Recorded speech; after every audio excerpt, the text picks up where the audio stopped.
Internet services کے حوالے سے، اپرچونٹی کے حوالے سے، جاب اپرچونٹی کے حوالے سے، اور اوور آل بزنس کے حوالے سے. تو میں یہ لازمی سمجھتا ہوں کہ میں آپ لوگوں کو ضرور بتاؤں، کیونکہ آپ لوگ معاشرے کے پڑھے لکھے لوگ ہیں. گلگت بلتستان میں ویسے ہی ہم بڑی اچھی لٹریسی رہے تھے، چیزوں کو ہم بہت زیادہ سمجھتے ہیں، لیکن کچھ چیزوں پہ ہم مطلب جو بنیادی چیزیں ایز اے معاشرہ ہم نے ترقی کرنی ہے اس کو ہم مس کر رہے ہیں. کوئی بھی معاشرہ جو کسی بھی پروجیکٹ کی آپ سسٹینیبلٹی نہیں رکھیں گے وہ فلاپ ہو جائے گا. آپ کا گھر ہے، آپ گھر چلا رہے ہیں، 1 لاکھ روپے آپ کی اگر سیلری ہے اور اگر آپ 10 لاکھ کا مہینے کا خرچہ کریں گے، آپ شاید 1 سال 2 سال چلا دیں، لیکن آپ کو پتہ ہے کہ اینڈ میں کولیپس ہونا سسٹم. اب بجلی کی کمی کیوں ہے؟ ہمارے پاس جو ریور ہے، پانی ہے، ہم تقریباً میرا خیال ہے 60,000 سے 70,000 میگا واٹ بجلی پیدا کر سکتے ہیں. اب فرض کریں گورنمنٹ کے پاس پیسہ نہیں ہے تو کیا پرائیویٹ انویسٹر نہیں آ سکتا؟ پورے ملک میں پرائیویٹ انویسٹرز آ رہے ہیں.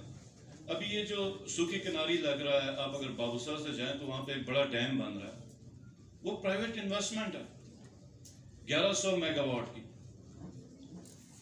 میرے پاس رشیا کے کچھ انویسٹرز آئے، چائنیز انویسٹرز ہیں، وہ سب ریڈی ہیں آپ کے بونجی ڈیم کے اندر انویسٹمنٹ کرنے کے لیے 8,000 میگا واٹ کے پروجیکٹ کے اوپر، جو تقریباً 13-14 بلین ڈالرز کا ہے. لیکن جو ایک بنیادی سوال ہوتا ہے وہ یہ پوچھتے ہیں کہ جناب ہم یہ بجلی پیدا کریں گے تو سب سے پہلے خریدے گا کون؟ اب ڈیفینیٹلی اگر ہم بڑا پروجیکٹ لگائیں گے تو ہمیں فیڈرل گورنمنٹ کو آن بورڈ لینا پڑے گا، کیونکہ باقی کی بجلی تو انہوں نے استعمال کرنی، ہمیں تو 400 میگا واٹ کی ضرورت ہے، وہ بھی خریدنے کے لیے تیار ہو جائیں گے. لیکن ہم اس لیے ابھی چھوٹے پروجیکٹس کی بات کریں. ہمارے پاس جیسے 100 میگا واٹ کے آئی یو ہے، 80 میگا واٹ فنڈر کا ہے، 5 پروجیکٹس ہیں جس کے لیے انویسٹرز بھی ریڈی ہیں. پاور چائنا بھی ہمارے پاس آ کے نیگوشیٹ کر گئی. لیکن جب انویسٹر آتا ہے تو اس کا جو ریونیو ہونا وہ بل سے ہونا ہے، اور بل اس وقت ہم پے کر رہے ہیں 3 روپے اور 4 روپے. جو انویسٹر آتا ہے وہ کہتا ہے جناب کہ آپ کا کم سے کم جو بلنگ سٹرکچر ہے وہ آپ نے 15 یا 16 روپیز پہ لے کے جائیں گے تو ہماری انویسٹمنٹ واپس آ جائے گی. اب آپ بتائیں کہ میں بل کو 15-16 روپیز لے کے جاؤں گا، کل کو یہاں پر سٹرائکس ہیں، اور ایسے ایسے نمونے اور علامے ہمارے معاشرے کے اندر بیٹھے ہوئے ہیں. میں ہمیں ڈے 1 سے میں کہتا رہا ہوں کہ جو گلگت بلتستان کی ترقی میں رکاوٹ ہے وہ 2 چیزیں. ایک یہ جو جعلی فرقہ پرستی ہے، ایک دم جذباتی ہو کے تباہی کے دانے پہ پورے معاشرے کو لے کے جاتا ہے، اور دوسرا یہ جعلی قوم پرستی ہے. ابھی آپ میں سے کوئی بھی ایجوکے کال کرے وہ بھی ایک وہی لیگیسی رکھ رہا ہے پولیٹیکل جو ہماری ہے. کشمیر کے ایشو کے ساتھ اس کی بھی وہی ایفیلیشن ہے جو جی بی کی ہے، بلکہ ان کی زیادہ ہے. انہوں نے ریونیو اتھارٹی بنائی ہوئی ہے، وہ سال کا 30 ارب روپے جمع کر رہے ہیں. لیکن جب وہ ریونیو اتھارٹی بناتے ہیں اور 30 ارب روپے جمع کر رہے ہیں اپنے گورنمنٹ کو، جب 30 ارب روپے گورنمنٹ جمع کرتی ہے تو وہ کس پہ خرچ کرتی ہے؟ غریبوں پہ، یتیموں پہ، ٹیکنالوجی پہ، روڈز پہ، انفراسٹرکچر پہ، واٹر سپلائی پہ. جاب ہم جمع کر مطلب ریونیو اتھارٹی ایک پورا طوفان بدتمیزی کھڑا ہو جاتا ہے معاشرے کے اندر. مطلب جس قسم کی قوم پرستی میں کہتا ہوں نا، جعلی قوم پرستی مطلب ہم نے ایک برداشت کی ہوئی ہے، یہ تو کہیں پہ نہیں ہے، یہ تو ایجوکے کے اندر بھی نہیں ہے. اس وقت ویٹ کی جو سبسڈی ہے، دیکھیں سبسڈی کا مطلب ہے کہ آپ کو پرائسز میں کوئی فرق کر کے دینا، یہ فری کر کے دینے کی بات نہیں ہے. ہم 4,000 روپے کی جس وقت گندم کی بوری لے کے آ رہے تھے، وہ اس وقت 1200 لے رہے تھے، 2700 روپے پر بوری کی سبسڈی تھی.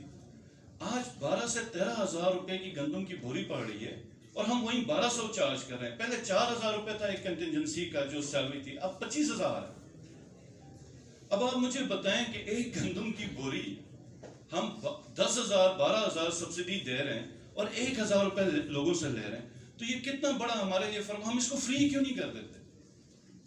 اور اب جو مسئلہ ہے, آج بھی میں کسی جگہ پہ بیٹھا تھا اور ان کو میں یہی بات سمجھا رہا تھا کہ یہ جو معاشرے میں ہوتا ہے, جب اب 8 ارب میں لازمی بات ہے گندم کی بوریاں کم ہوں گی, تو مسئلہ کیا ہوتا ہے, جب شارٹیج ہوتی ہے تو ہر کوئی پریشر ڈالتا ہے گندم اٹھانے کے لیے, تو پھر گندم کس کو ملتی ہے؟ گاؤں میں اگر میں ہوں مجھے ملے گی, یا کوئی اور باسر ہے اس کو ملے گی. جو غریب ہے, جس کا کوئی پوچھنے والا نہیں ہے, جس کو کوئی منشی ڈرتا نہیں ہے, وہ کیا کرے گا؟ مجھے جو شارٹیج کی فکر ہے, جو میں یہ بات کر رہا ہوں کہ ہمیں پرائسز تھوڑی سی بڑھانی چاہیے ہوں گی, وہ کیوں کہہ رہا ہوں تاکہ ایک اس رینج پہ ہم آئیں کہ ہم گندم کی شارٹیج ختم کر دیں, کیونکہ اس سے جو سب سے زیادہ افیکٹ ہونا ہے, یہ جتنے بیوروکریٹس ہیں, جتنے پولیٹیشنز ہیں, یہ جتنے نمبردار ہیں, ممبرز ہیں, ان سب نے گندم اپنے کوٹے کی اٹھانی ہے. جو رہ جانا ہے گاؤں میں یا شہر میں, وہ بندہ جس کی کسی نے سننی نہیں ہے. اب بی ایس پی میں کیا ہوا تھا؟ بی ایس پی میں یہ ہوا کہ 8 لاکھ بندہ گریڈ 22 کے ہائی کورٹ کے ججز, انہوں نے اپنی بیویوں کا نام ڈالا 3,000 روپے کے لیے. جو خان صاحب نے اپنی پہلے سال کی جو گورنمنٹ تھی, جب احساس پروگرام سٹارٹ ہوا, 8 کے 10 لاکھ بندہ بسٹ سے نکالا. ابھی بھی پتہ نہیں کتنے ہوں گے جن کی ویریفیکیشن ہونی چاہیے. تو آپ کوئی بھی چیز جب سسٹینیبلٹی اس کی نہیں لائیں گے, پروجیکٹ فلاپ ہوگا. ہم اگر آج ڈیسائیڈ کرتے ہیں کہ ہم بلز دینے کے لیے تیار ہیں, یہ آپ کا 5 سال سے کم کے عرصے میں آپ کے 300 سے 400 میگا واٹ کے پروجیکٹ سٹارٹ ہوں گے, بجلی ختم ہو جائے گی. گندم کی شارٹیج ہے, ہم گندم کی شارٹیج کے اوپر کوئی ایک ایسا ریٹ فکس کر لیں جس کے اوپر ہم یہ کہیں کہ سبسڈی کے اوپر کی جو کمی ہوتی ہے وہ ہم بوری کے اوپر ڈال دیں, یہ کمی ختم ہو جائے.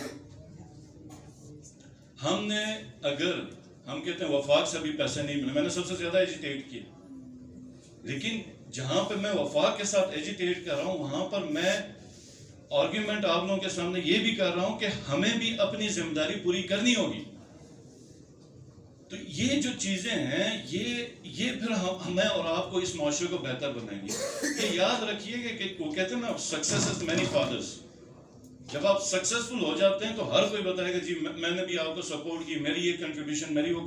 لیکن جب آپ فیل ہوں گے, آپ جتنی بھی ایکسکیوزز دیں گے, یہ فیلئر صرف آپ کا ہوگا. اگر کسی نے آپ کو فیل بھی کیا ہے بٹ سٹل یہ آپ کا فیلئر ہے. تو ہم نے جو ایکسکیوزز ہیں ان